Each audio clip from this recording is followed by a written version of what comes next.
guys? Dave Nader 1, 2, and 2, and it's almost the end of 2016. What a crazy year this has been. It's been an election year, so tons of drama with that, and it's actually been a pretty solid year for Yu-Gi-Oh!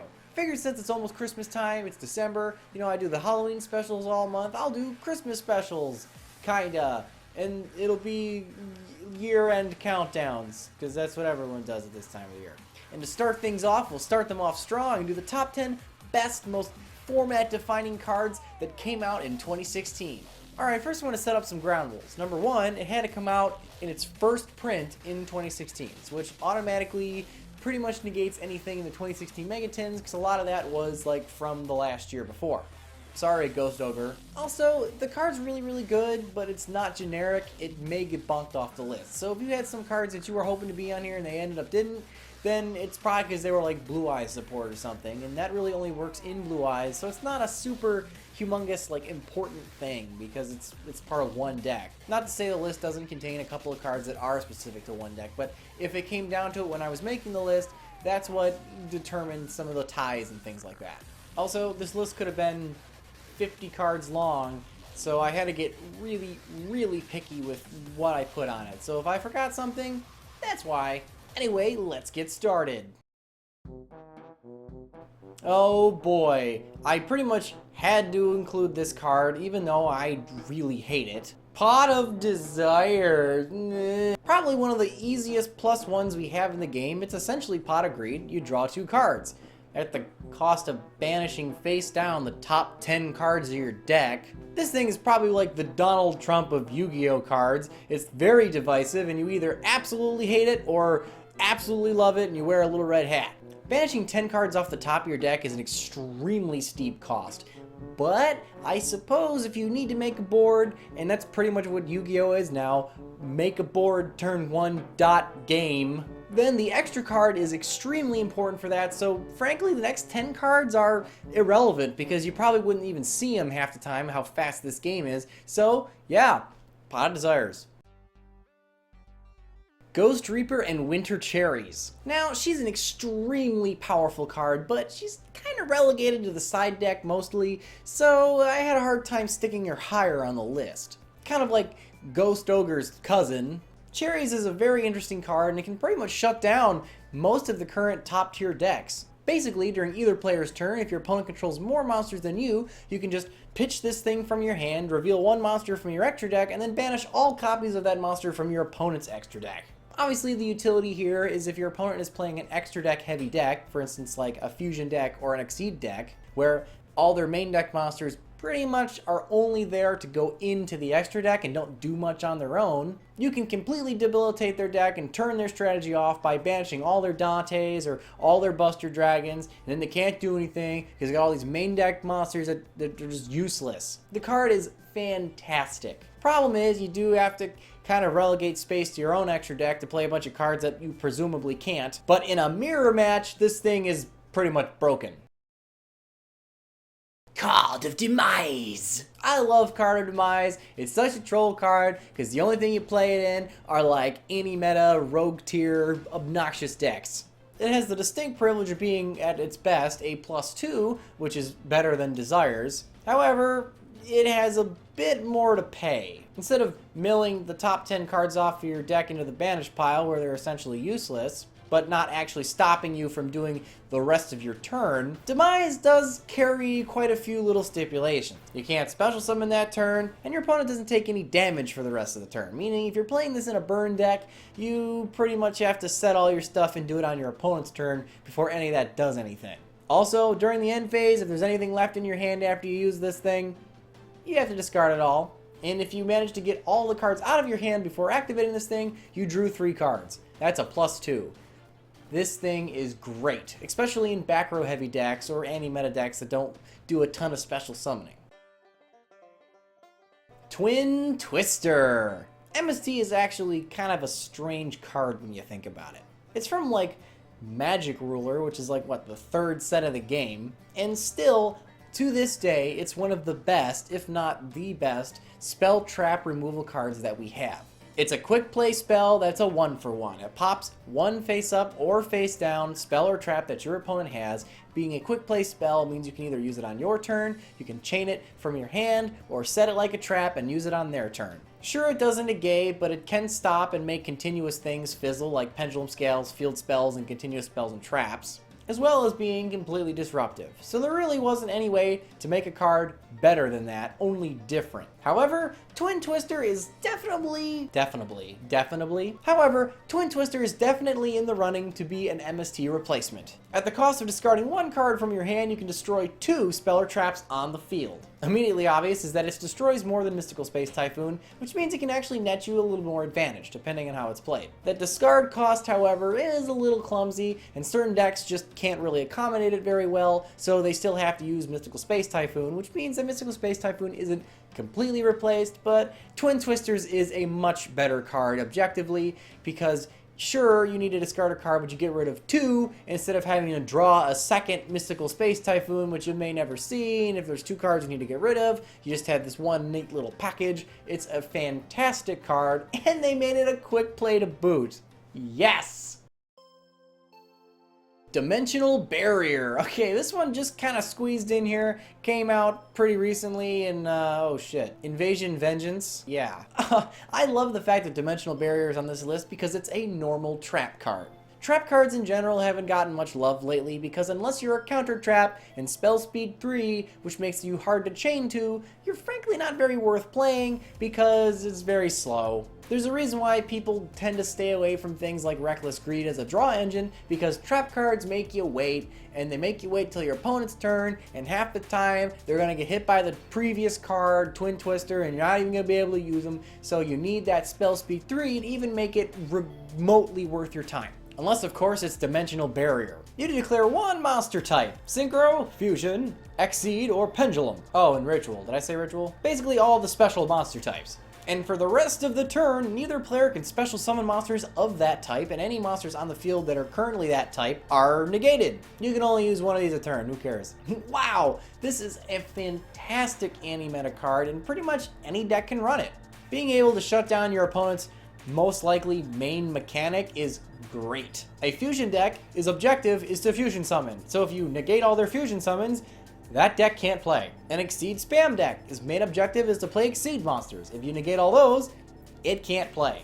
If it's like Necros and it's ritual summoning, that deck really can't play. And it's really good to see that normal traps can still be relevant cards. You just have to give them a mass negation effect. It'll be broken. Remember what I said about normal trap cards? Well, that's all out the window now. Solemn Strike!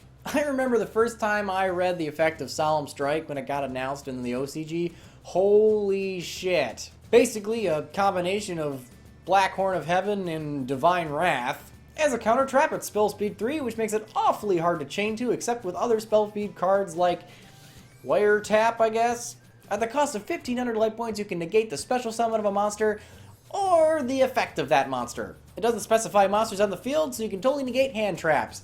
Holy shit. This card is pretty much an automatic 3 of in most high tier decks that have smaller main deck engines that run more efficiently, can afford to put back row in, so they throw this thing in at 3 and call it a day, which is annoying because us rogue tier people don't have the room for that crap because our deck needs all this extra support just to function. But that doesn't take away from the fact that this card is great and it really is a meta-defining trap card. Holy crap, there's one set back row has never scared me more.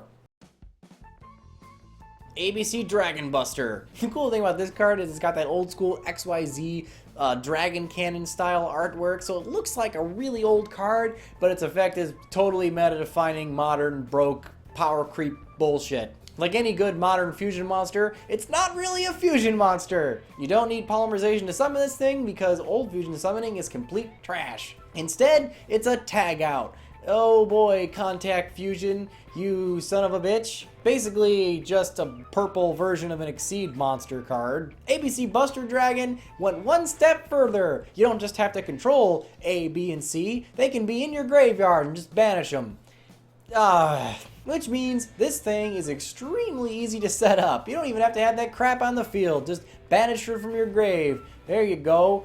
Big ol' monster. And what does the thing do? Once returned during either player's turn, you got this stupid quick effect where you can discard a card to banish one card on the field. Holy crap, that's not monster, that's not spell or trap, that's just card. How obnoxious. Got another quick effect. During your opponent's turn, you contribute this card to summon 3 Light Machine banished monsters that you have.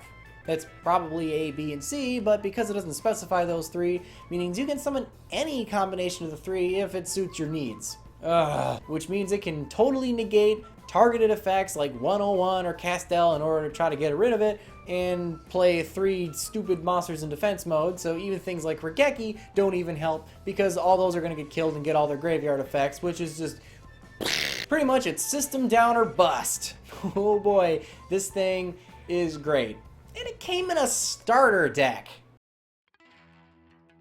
Oh, Cyber Dragon Infinity. This card used to be the scorn of every other player who didn't have it on his field. However, now that Ptolemaeus is banned, it's not such a big deal, but that doesn't take away from the fact that the card is essentially one of the best Exceed monsters we have.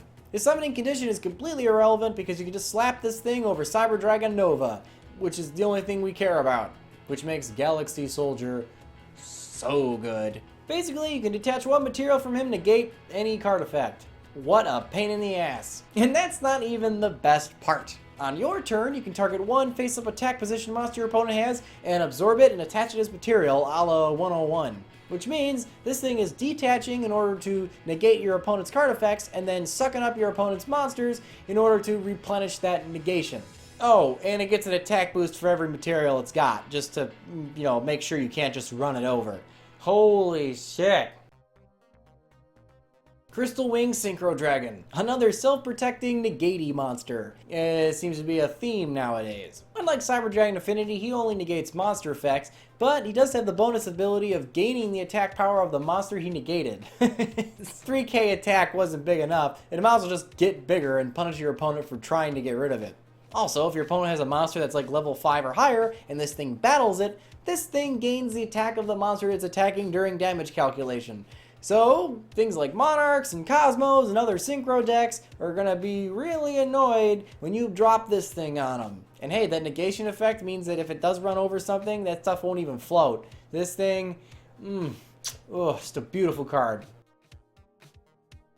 Now, before we get to number 1, I do have one honorable mention. I probably could have more because there is tons of really good cards, but frankly, it's Monkey Board. Now you might ask me, hey David Nader, why is Monkey Board not on the list? Because he's banned, which means he's really good, right? Well, yeah, but he's also banned, so that seems kind of weird. So I never know what to do with banned cards on these lists, so I just stuck him in honorable mentions because he is worth honorable mention. If you don't have another Perform Pal monster in the other Pendulum Zone, when this thing is used as a Pendulum Scale, its Pendulum Scale becomes 4, but we really don't give a rat's ass about that. Once per turn, if you activated this thing this turn, you can search 1 other level 4 or lower Pendulum Perform Pal monster from your deck to your hand, which is the Unicorn.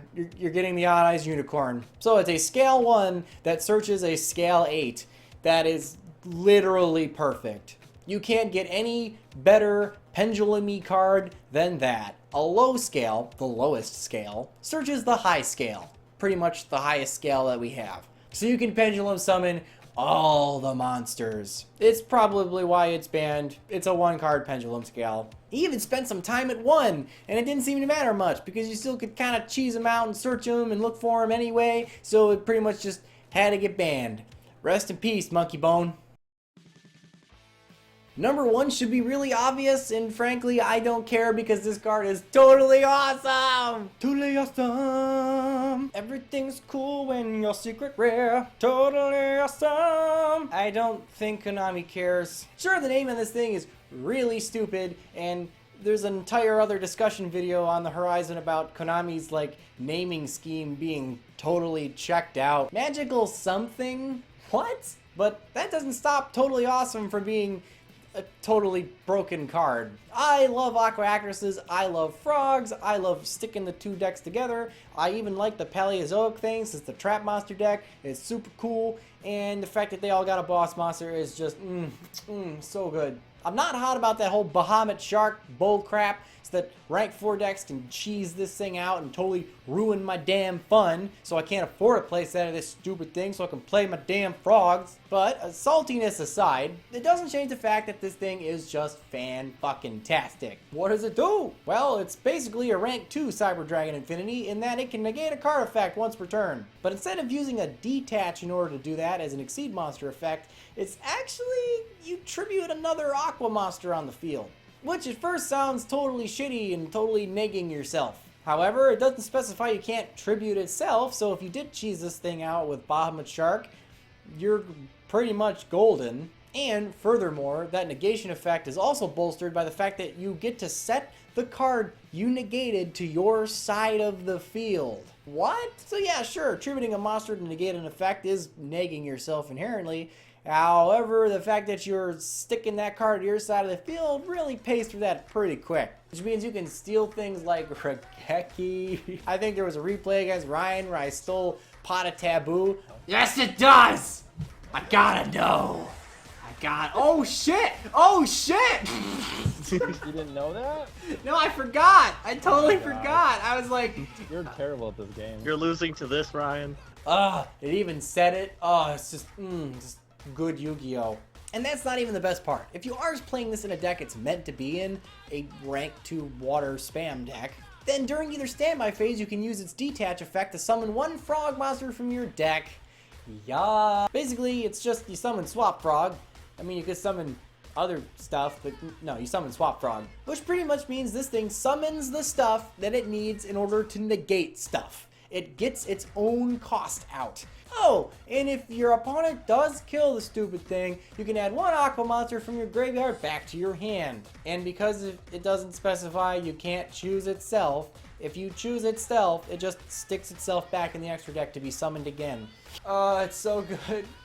Man, and I'm never gonna get to play it. Alright guys, that was the list. Hope you had as much fun with it as I did. It was actually kind of difficult because there were a ton of really good cards this year. But anyway, I hope you guys enjoyed it, and let me know in the comments below what your favorite cards were this year, that maybe they weren't necessarily the best cards, but they were just the ones that you absolutely love having. And remember guys, if you don't troll the meta, who will? I'll see you guys for the next list this month.